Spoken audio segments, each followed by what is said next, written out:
ডাকাতদের একজন বলে, চুপ থাক, কথা বলবি না। আমি ওদের একজনকে ধাক্কা দিয়ে ফেলে দেওয়ার চেষ্টা করলে ওরা শক্ত কিছু দিয়ে আমার মাথায় আঘাত করে। এরপর ডাকাতরা আমাকে এবং আমার বোনকে বেঁধে 2 ঘন্টা ধরে লুটপাট চালায় ঘরের মধ্যে। এ সময় তারা 8 লাখ টাকা ও 6 ভরি স্বর্ণ লুট করে নিয়ে যায়।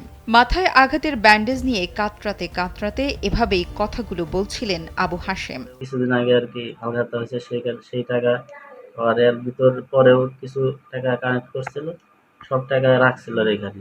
দুর্ধর্ষ এই ডাকাতির ঘটনাটি ঘটেছে 24 জুলাই সিরাজগঞ্জের কামারখন্দ উপজেলার শ্যামপুর গ্রামে। সরেজমিনে দেখা যায়, ডাকাতির ঘটনায় উপজেলার রায় দৌলতপুর ইউনিয়নের শ্যামপুর গ্রামের হজরত আলীর বাড়িতে এলোমেলো অবস্থায় পড়ে আছে সবকিছু। নগদের কাছে সব গ্রাহকই প্রিয়, তাই তো সারা দেশে ক্যাশ আউট চার্জ সবচেয়ে কম। বিছানায় ব্যান্ডেজ অবস্থায় পড়ে আছে আহত ছোট ছেলে আবু হাশেম। মেঝেতে ছড়িয়ে ছিটিয়ে আছে রক্তের দাগ।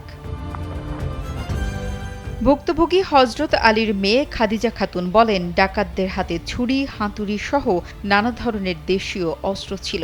শেষের দিকে ছোট বাচ্চা রাফসার গলায় ছুরি ধরে আদায় করে টাকা ও স্বর্ণ। এই মুহূর্তে আমাকে বলছে, তোর বাবুর চিল্লাচিল্লি করবে না, তোর বাবুর গলায় কিন্তু ছুরি দেওয়া আছে, বেশি চিল্লাচিল্লি করলে পোস্ট দিয়ে কেটে দিব। হ্যাঁ, এটাই বলছে। আহত রোগীদেরকে অবজারভেশনে রাখা হয়েছে বলে জানান কামারখন্দ উপজেলার স্বাস্থ্য ও পরিবার পরিকল্পনা কর্মকর্তা ডাক্তার মোহাম্মদ ইব্রাহিম। খাবারের সাথে কোনো পয়জন হয়েছিল, তো আমাদের সেখানে যখন আসে তখন তাদের ভাইটাল সাইন মোটামুটি নর্মাল ছিল, কিন্তু তারা সাবকনসাসেশন অনেকটা প্রবলেম ছিল।